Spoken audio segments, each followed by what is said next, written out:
what is a high value woman? We'll start right there. So I think that's a super interesting question. The first thing that comes to my mind, the word you just used, is standard.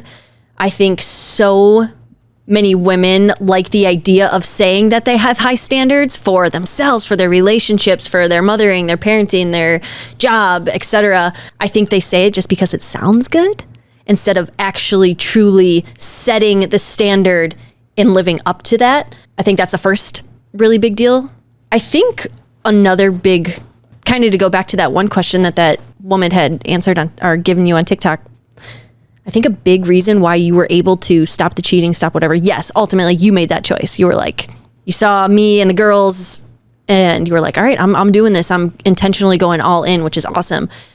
But I also think that you saw me and the high standards that I had for myself.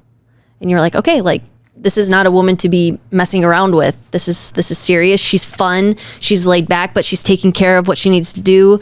Single mom. Well, I was just going to touch base and you could go on. Like, you didn't need me. I didn't need you. We're actually, so needy. What's really cool is you had mentioned Mark ghosted me for 2 weeks. We had gotten to talking.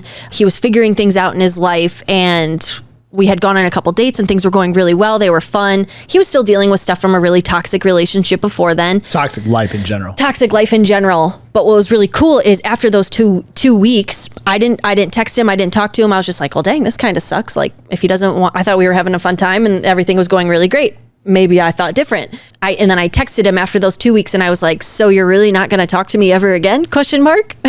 And then he's like, hey, can I call you in 10 minutes? Sure. Anyways, long story short of that conversation, I ended up telling Mark, I said, I don't need to be number one in your life. I said, so if you're scared or if you're nervous like that, I'm all of a sudden coming in and I need all the attention and I need you 24. I said, that's not the case. I said, I'm good with coming second or third in your life. Yeah, you said third. Actually. I said third. Yeah. And what's really amazing about that is I meant that.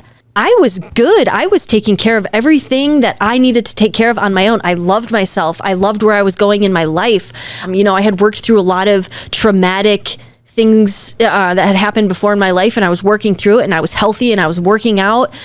I was doing it on my own. And then you came into my life and I was like, I just enjoy your company. I enjoyed being together. I thought we were having a lot of fun.